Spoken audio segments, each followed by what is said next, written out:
Authentic Experts with Kara James, the show that takes you around the world to share interviews with some of the most successful and relevant people on the planet. Hear their stories and get the most important business lessons they have learned on their road to success, and get exclusive advice on how to implement their success into your life and business. Authentic Experts with Kara James is brought to you by the Strategic Advisor Board and your host, Kara. Hello, everybody. Kara James here from Authentic Experts Podcast, and I'm excited today. With me, I have Donna Dube. Donna is a certified director of operations and business growth strategist who works with established online service-based business owners who are ready to make a bigger impact and maximize their profit.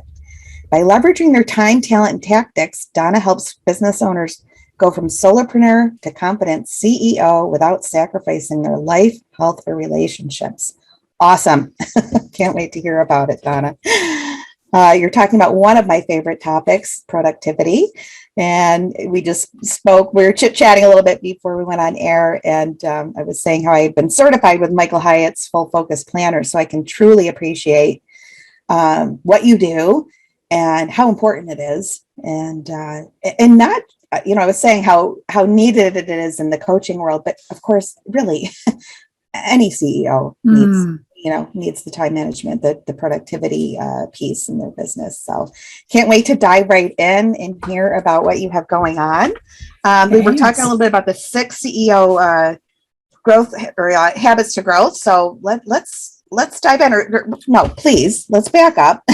Tell us how you got started in this, Donna, and then we can jump in. Yes, thanks, Kara. So happy to be here. So yes, actually, how I got started was really my personal journey, because like many of your listeners, decided to start a business, and I'm wearing all the hats, I'm doing all the things. And it got a little bit crazy. To be honest with you, I was booking people in my calendar left, right, and center. It was a global business, so I was seeing people in the evening. I was doing work early morning. And it was my family who actually said, Mom, when do you have a break? Husband, when can I have some time? And that made me stop and realize in my tracks, wait a second. If I keep going this way, I'm in a one-way track to burnout. And I certainly didn't want that for myself or my family. So that really made me stop and say, okay, I need to make some changes here. I need to make some adjustments. And so, yes, it's been a journey, and I'm still on that journey, but happy to say that I can contain my work now. And I have a somewhat of a work-life balance that I'm comfortable with. And, I'm not and no longer feeling guilty that I'm leaving my family behind or that I'm working 24/7. So really, it's about being intentional with your time and purposeful with your time. Yeah. Oh, for sure. Absolutely. My head's bobbing back and forth like crazy. I know all about it. And it really can just kind of suck you into this vortex. We think we don't know what we're getting into. You don't know what you don't know, right? Until you're in it. And then it's like, oh my gosh. And you're in too far. Not that I would ever encourage quitting, and that is my thing. Don't give up. But, you can really fall down a hole of how can I do all of this? And especially in the beginning when there really isn't money coming in and you feel you can't pay somebody, but it's as the saying goes, hire somebody before you're ready. Because if you're ready, it's too late. Exactly. And I think one of the big lessons I learned was to prioritize my week and be in control of my week rather than letting everyone else's demands dictate my week. So as an example, I used to turn on my computer when I'd start work in the morning, and you'd have, 10 or 15 emails. So I'd go deal with those. Then you might look at your phone for social, and you might have some DMs or some things people you want to reach out to. If you have a team, maybe some people are contacting you in Slack and they want to know this, that, where can I find this? That? Next thing you know, Kara, it's like 2 or 3 p.m. I'm wanting to wrap up my day, and I haven't done a single thing for my business or what I had reality. Right. And I let that go on day after day, week after week. And I think the biggest change for me has been, no, I have to run my week the way I want, prioritize what's important to me, make sure that's on the calendar.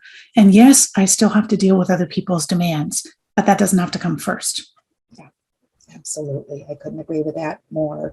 And speaking of the calendar, having that calendar, and as silly as it looks, I remember when I first saw it and I, saw someone's and it was, have coffee, walk the dog. I'm like, oh my God, are you kidding me? This is what it's coming down to. But it really does. And it really, really helps, because when you see that 6 to 7 a.m., whatever it may look like for you, once 7 a.m. comes up and you're ready to dive into your writing, or maybe that's your email time, and it gets to be 7:15, 7:20, you're like, I'm off schedule. It becomes a schedule. It has to be a habit. It has to be a habit. Yeah. Yes. Yeah. Otherwise, exactly. right. And you don't realize how much time you're spending on the piddly things, or even how about the 15-minute blocks? Recording what you're doing every 15 minutes for a few days in a row, and you'll really see where the heck you are losing so much time. Right. Yeah, for sure. Because, we all have the same 24 hours in a day, right? 168 a week or whatever it works out to. But it's really how we use it and how we plan it that matters. Yeah. And I remember one of my favorite authors is James Clear. And one of his quotes is that the myth is that there isn't enough time.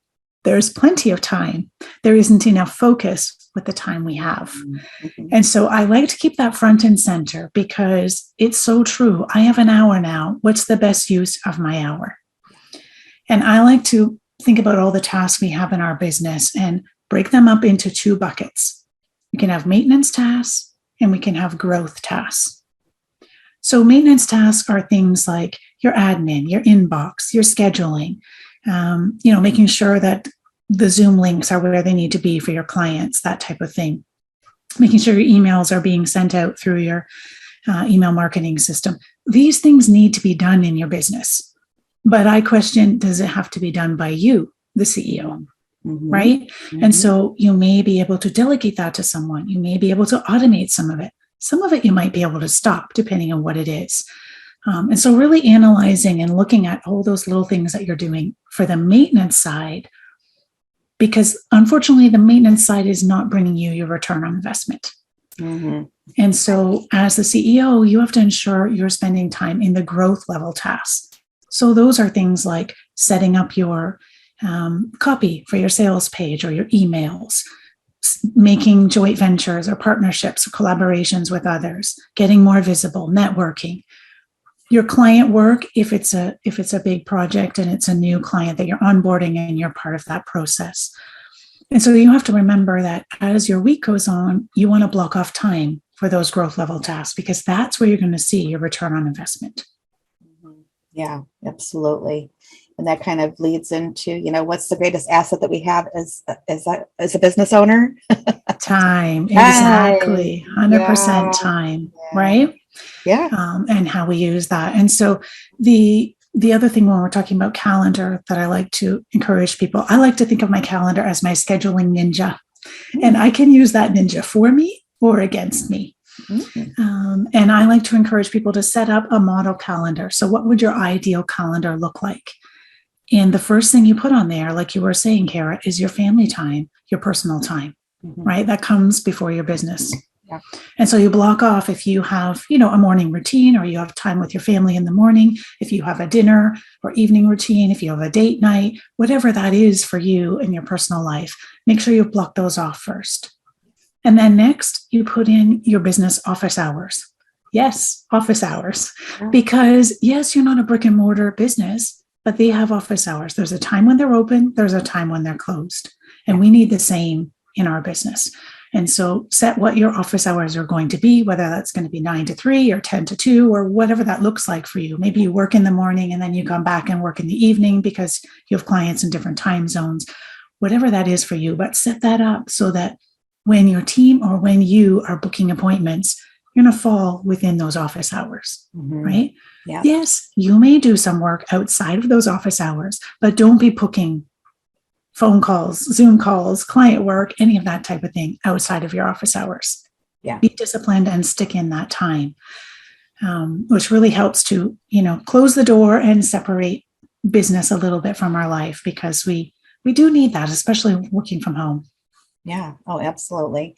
And, with that said, when you feel like you have the full day or a whole day to get things done, that's how you just find yourself pedaling because you have the day, right? And then next Yes. thing you know, it's evening. Yes. But if well, I only have until 5 and I have to get this email, out or whatever it may be, that you'll crack down and do it. Yeah. Yeah. And then the third thing with your scheduling ninja is that you want to then block off time within your office hours to do those recurring things that need to happen every week. So that's your marketing activities and that's your sales activities. I know some of that is not our favorite things, but the truth of the matter is if we want a consistent business and we want consistent revenue, we have to be doing sales and marketing consistently. And so having an hour or two at the same time every week to work on your marketing and work on your sales will really help you stay out of that feast and famine mode, where your revenue is diving up and then going down. And so it helps level that out because you're continuously looking at, okay, what am I doing this week for marketing? What am I doing this week for sales? And you have time in your week blocked off for those things rather than getting to Friday and going, oh, I didn't do any. Okay, I have to. No, right? We want to have time set. Great. We know when that is. It's non-negotiable. It's there and it has to be done. Yeah, that's great. Right. Just like when I went to book the podcast recording with Kara, she said, okay, here's my calendar. I had time on Monday or Tuesday. Those are the podcast recording days, right? Not Friday at 3, Monday or Tuesday, right? Yeah, exactly. Yeah, no, for sure. I mean, there's days, get it all done and put on the makeup and look good for the calls. I mean, they go through Thursday, but podcasts are just Monday and Tuesday. And then there's different days for different things. And then do my little recordings at a certain little block. I'll do my little TikToks. Yes. Dreadful. No, 5 minutes a piece, but you can just sit and do 10 of them. It's awesome. So let's get this over the VA, and then I'm cleared for a couple of weeks on that. But blocking time, it's huge. Otherwise, it said you're just I love to use the word cricketing, just cricketing and clicking and different tabs and checking the email again and what. Yeah. Anyway. Yes. And when we float back and forth from one thing to another, we're not getting in that zone where we can actually focus, right? And actually, do our highest level work because, bing, there's an email. Oh, ding, our phone rang. No, we have to actually put those blinders on and just there's a certain amount of time too. And I want to say it's 25 minutes. To me, that seems insane, but that your brain takes to refocus on a task. That explains a lot, right? Yes. That's why we can go days without getting nothing done because you're just constantly clicking around. Yeah. Excuse me. So let's talk about the 6 CEO habits. Love to hear about. Yeah, for sure. So this is a framework that I've developed, and it's really helped with the one-on-one clients that I've worked with who are visionary CEOs and have great ideas, great strategic ideas, but sometimes have trouble following through and being able to implement or bring those to their team to be able to implement it. And so these 6 habits have really helped them focus and stay in their zone of genius as CEO. And so the first is just touching on the maintenance versus growth tasks that we talked about a little bit and just understanding from my to-do list what things fall in that growth task, and do I have some time on my calendar this week to make sure I'm doing those growth tasks? Along with that is that I encourage them to do a CEO score. And so, yes, this is keeping track of how you're spending your time, but not minute by minute. It's more of the big picture. And so at the end of the day, you would say, okay, what did I do today for maintenance tasks? Well, I spent an hour on admin. I spent an hour, setting up lead pages for my lead magnet. I spent an hour networking, in the growth side. I spent an hour, collaborating or doing slides for my webinar, that type of thing. And so it's really those hour chunks that you're looking at. And so you would give yourself a score. So maintenance level tasks have a certain score and growth level tasks have a certain score. And depending on the revenue that you want to reach in your business will depend on how much time you need to spend on those growth level tasks. Obviously, the more revenue you want to bring in, the more time in your week needs to be spent on those growth level tasks. So if we think about the big business out there, the CEO of Microsoft and Apple, they're not doing any time on maintenance tasks, Yeah. right? They also have a huge team who's taking care of all that for them. So I realize a small business is not the same, but you can imagine that as you want your revenue to grow, you need to also adjust the time and how you're spending things. And so putting a little score on it will really help you see that if my whole week is spent on maintenance tasks, there's no way I'm going to reach my 200,000 a year revenue goal. And so just having that down and tracking that each week really helps to focus on where you're spending that time. I love that. I've never heard that. That's amazing. So when I score myself as a 1 for a week where I'm it's not funny, but yeah, no, seriously, it does. It's a wake up call, right? Like, wow, well, I can step back, see what I've done wrong and forward. Exactly. And we do this every week so that we can adjust. Right? Because I don't want you going 3 months looking back and saying, well, I didn't really do anything for growth tasks and then feeling down and feeling like a failure. Yeah. When we do it weekly, it's just a short 5 days. Yeah. Okay, that's fine. And you have enough energy to regroup and make a difference for next week if, you weren't as successful as you wanted to be this week, right? Love this. Yeah, that's great. Yeah. So that's the second habit. The third one is that lovely to-do list. And so I want to make that to-do list strategic so that you're prioritizing the tasks that you have. And so here what we do is we do a brain dump of all the tasks that are in our head that we want to get done for our business. And then we use the Eisenhower matrix, which I'm sure your listeners are familiar with, but it's 4 blocks or 4 grids. And basically we're categorizing all of those tasks into one of those 4 blocks. And the 2 criteria we're using to categorize is important and urgent. And so important is something that's related to your revenue. So if that task is important, it's got a direct return on investment for you. If it's urgent, it's something that needs to be done in the next couple of days, or there will be some consequence that's not positive. So as an example, your taxes need to be paid by a certain time, right? That's not necessarily important. It's not revenue generating, but it certainly is urgent if tax time is next week. And so taking each of those tasks that are in your brain dump and putting them in those blocks, either important and urgent, non-important, non-urgent, urgent and important, how it goes. Yeah. And then where you want to be focusing is important and non-urgent. That's where the CEO should be spending most of their time, because that's where you get the return on investment. That's where the growth level tasks exist. But just by putting those tasks in those 4 blocks, it makes it a lot easier to figure out what is really my priority. And those blocks that are not my priority, what can I do? Do I have a part-time person that I can hand things over to that I never actually thought I could hand over before, but now it's clear that I could delegate that. Or perhaps there's an automation that I could use to make some of that easier. Yeah. And then the final block is not important and not urgent. And those ones, I really want you to take a step back and question, do I need to be doing this? If it's not important and it's not bringing you return on investment and it's not urgent, why is it on our list right now?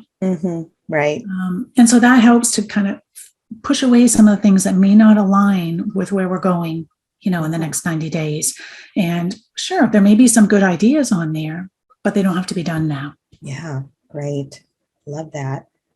And then those 2, it's just hand those over to the VA who's trying to get the 40 hours in for the week, because there's sometimes, things that I can't fill the 40 and I want to keep her.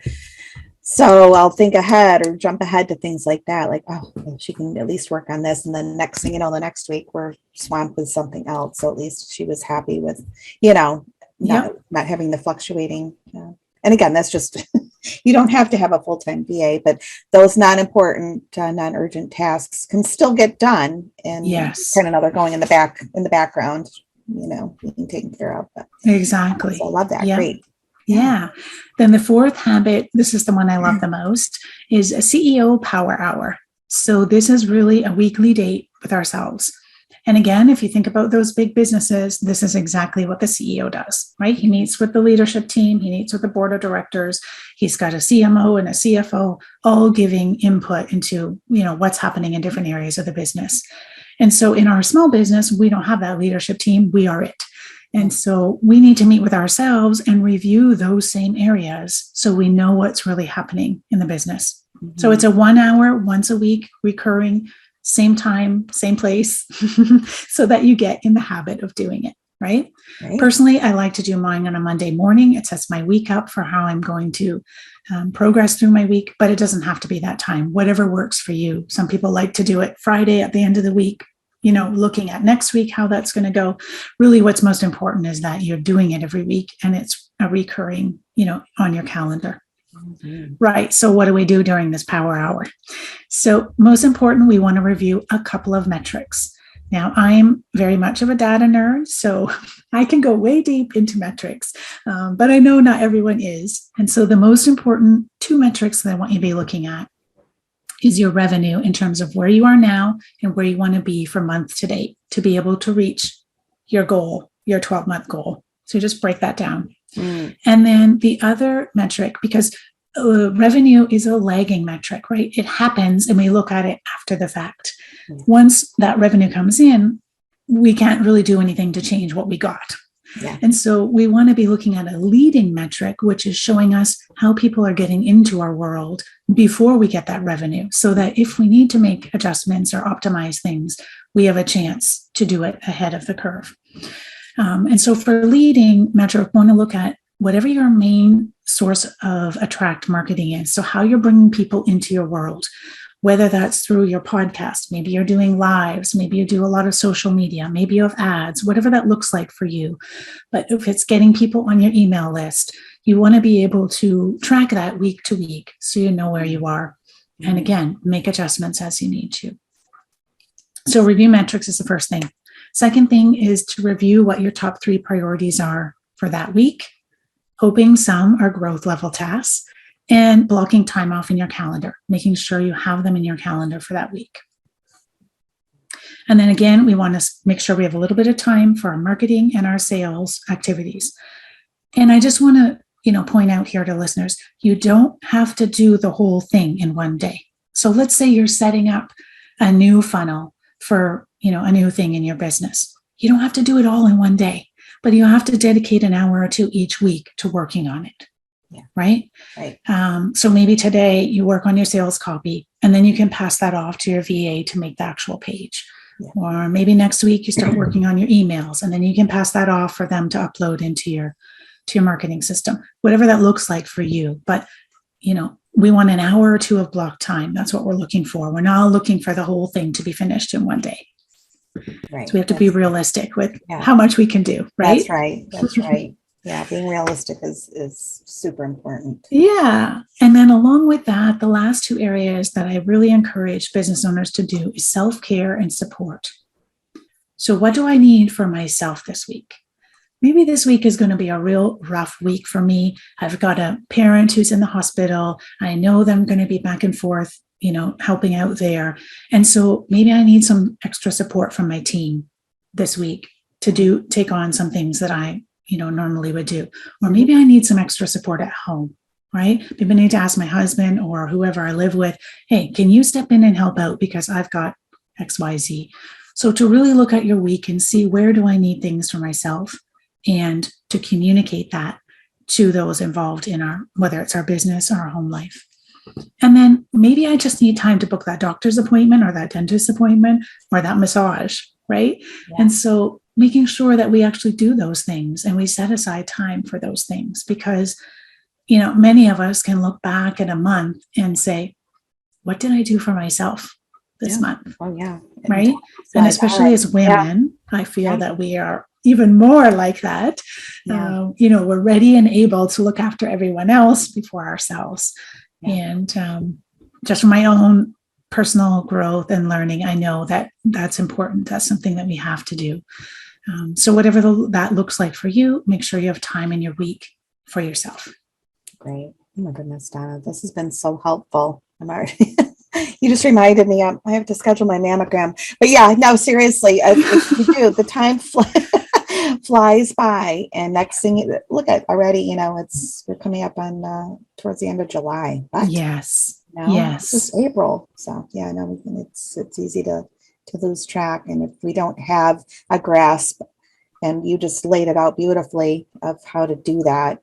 Things are going to slip through the cracks and fly by. And yeah, you're not going to have a well-oiled machine of a business. So thank you for sharing that.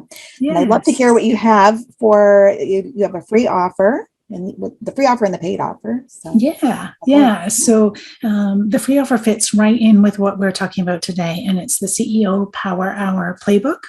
Okay. And so basically it's a PDF you can download, and it will go through a little more detail of what to do during that power hour and how to make it work for you and your business. So you can download that and put it into action this week, next week, whatever works for you. But the nice part here is that you'll be able to see a return and a transformation right away, because if you put it into action and you follow through on your week, you're going to have a different week than you did the week prior, right? So you don't need to wait 3 or 6 months to see if it's working. Yeah, no, thank you. That's great. That's great. So, and then the 90-day strategic circle. Yeah. So what that is basically taking what we talked about today and then getting some help with implementing and being accountable. So we look at what your 90-day goals are. We're going to break that down, reverse engineer that into what we need to do each week. And so each week we're going to meet together as a group for a CEO Power Hour, walk you through how to do that. And then what are your top 3 priorities? Make sure they're on your calendar for the week. And then we'll have some accountability. So some check-ins to make sure that how are things going? Well, yesterday was a flop. I didn't get to anything good. What can we do for tomorrow or for next week to make it different? And then a co-working session each week, so that if you're having trouble, actually fitting that in, you've got a 90-day block where you can, or 90-minute block where you can come and actually get it done. Yeah, I love those. I haven't done one in a while, but they really are helpful. They are helpful, yes. On your calendar. And then what I would do is just use it to tie in a lot of things that, the little things that didn't get done. So do them on Fridays. So good. Well, Donna, it's been an absolute pleasure having you here. I know I ask everybody what their favorite book is that they would recommend. You touched on it a little bit, or at least the author. So if you wouldn't mind sharing. Yes. So I have really enjoyed the book Atomic Habits by James Clear. I've gone through that several times, and I always pick out some more golden nuggets from it. So definitely would recommend. And it's, obviously available audio if that's what you prefer to do. I found the first time I liked to have the paper book, but now when I go back to it, I just use the audio version. So you get 2 different things, don't you? I like both. I don't have the time to read like I would like to, or by the end of the night, a day, I'm tired. And so sometimes I can only get through a couple pages, but there's something about holding that book and reading. And it's just, relaxing when you can do it. But thank goodness for the audio version, right? So we can be doing those other things and listening and washing dishes and watering plants and all the things while we're listening and learning. So yes. Well, thank you for sharing, and thank you for being here. Thank you. I appreciate the opportunity. Yeah, thanks. Oh, and by the way, shout out to Collaboration Station. That is where we met, and we're meeting all sorts of beautiful women in there. And highly recommend that too, folks. For sure. Yeah. All right, Donna. Hope to see you soon. Hope you'll come back and join me. Sure. Thank you, Kara. Yeah. Take care. Thanks for listening to Authentic Experts with Kara James. Please leave your feedback and visit strategicadvisorboard.com to get the latest and greatest business advisement on the planet. Follow us on social media for updates, and we'll see you on the next episode.